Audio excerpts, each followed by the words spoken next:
Olá, você está no programa Sala de Visitas pela TV Câmara São Paulo, hoje discutindo um tema importantíssimo que são as crianças em situação de rua. Essas crianças que a gente vê todos os dias nas ruas de São Paulo e que tanto nos aflige. Ficamos tão angustiados quando a gente presencia uma cena com umas crianças cheirando cola ou thinner e a nossa impotência diante desses fatos.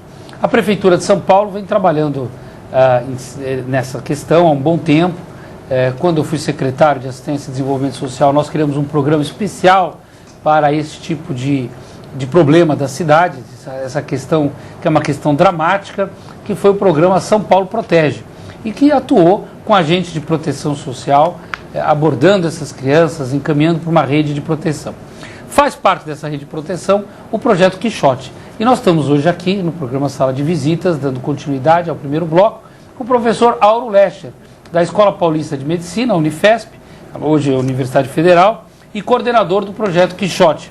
Auro, nesse segundo bloco seria interessante contar ao telespectador da TV Câmara como é que é o trabalho prático dos ETs, os educadores terapêuticos que fazem a abordagem da criança na rua, a passagem por centros de acolhimento provisório, como são os CRECAS, né, os Centros de Referência da Criança e do Adolescente, e a volta para casa, que seria o sonho, pelo menos o nosso sonho, que é a reinserção familiar e comunitária dessa criança. Eu sei que nem sempre é o sonho dela. Né?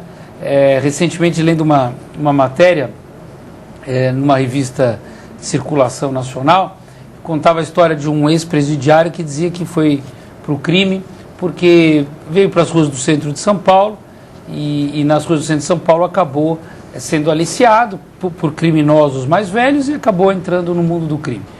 E aí ele disse, sim, mas por que você veio para as ruas de São Paulo? Eu falei, porque meu pai chegava bêbado em casa todos os dias, batia em mim, batia na minha mãe não aguentava mais, um dia eu resolvi ir embora de casa e nunca mais voltei.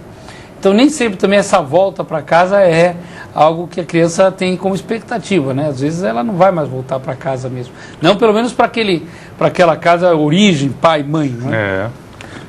Infelizmente situações assim dramáticas não são raras, né? Mas não são a maioria, né? Seguramente. Desde que a gente começou a nossa parceria há 5 anos atrás, já no universo de 300 situações de rematriamento, 80 80 crianças rematriadas. A gente tem tudo isso documentado e são práticas aí que estão sistematizadas que podem e devem inspirar outras práticas em outros lugares. Isso já virou um documento, um texto, um livro, ainda vai virar? Está virando pesquisa. Isso, né? É importante. A gente está reeditando, lembra de uma pesquisa que a gente fez há 10 anos atrás, chamada Cartografia de uma Rede? Sim. Nós estamos com a mesma equipe de pesquisadores reeditando, 10 anos depois, vai ser interessante comparar os resultados. Mas, segundo a sua questão, os retilíneos que me desculpem, mas poesia é fundamental.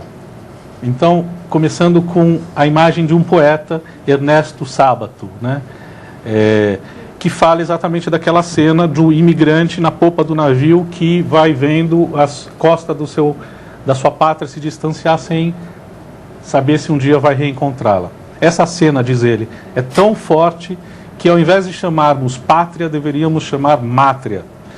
E em função desse verso, dessa imagem, a gente então, o grande desafio hoje, ao contrário dos anos 80, 90, quando o grande desafio era criar vínculos substanciais entre o educador e a criança na rua, a cidade de São Paulo já tem um repertório consistente. Eu acho que a gente pode se orgulhar de que esse desafio a gente já sabe fazer, tem práticas consolidadas nisso. O grande desafio hoje é como, a partir de então, construindo o vínculo de confiança com o garoto na rua, que deve ser o mais breve possível, esse complexo caminho de volta para a sua mátria. E esse é o grande desafio atual, né? É complexo, ele exige uma série de ações complementares, que vão desde, no primeiro momento, desde controlar a fissura, da droga, ainda na rua? Uma pergunta que se faz é o seguinte, eles ficam viciados ou não? Quer dizer, esse tipo de substância, cola, thinner, o crack, vicia a criança? Ela sente a necessidade de consumir aquilo? Evidentemente, ela sofre o efeito de todos que... Dalai Lama, se cheirar cocaína, vai ter os mesmos efeitos que alguém que está morador de rua de São Paulo, porque o efeito farmacológico ele acaba acontecendo mesmo. Mas as origens das dores do ser humano que justificam um apego e a cristalização desse apego que a gente vê em situações de consultório ou de ambulatório, a gente não vê em situações das crianças na rua.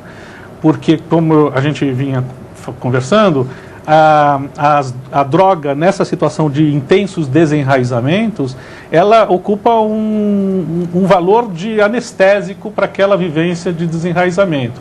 Se nós formos suficientemente criativos, nós adultos, responsáveis, de oferecermos uma sociabilidade alternativa, legal, que contenha intensidades, a gente gosta de falar ético-estéticas, portanto, ao invés da gente fazer, por exemplo, numa atividade com uma criança, um vaso usando palitos de sorvete, que vamos combinar que a intensidade disso está mais para oficina não é um programa terapêutico. Não me parece ser muito interessante para quem está naquela adrenalina do centrão.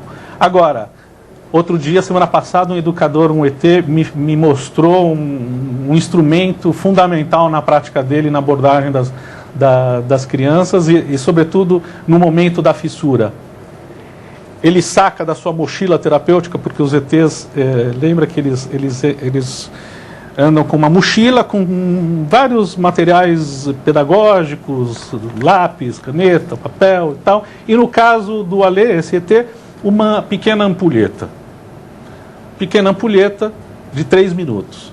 Então, a criança com quem ele está em contato, está construindo um vínculo de confiança, está fissurada, sabe o que ele faz? Fissurada é a vontade de consumir a droga. É a vontade premente de consumir a droga. O que ele faz? Ele saca da mochila dele a ampulheta, o garoto que ele já conhece, encosta no corpo dele a ampulheta e espera 3 minutos até a areia da ampulheta.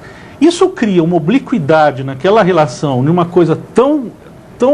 Em 3 minutos passa a fissura. E a 3 minutos, ele tem uma outra intensidade lá, uma coisa tão... E o menino fica olhando. E o menino fica olhando, porque ele fala, espera e vê essa ampulheta.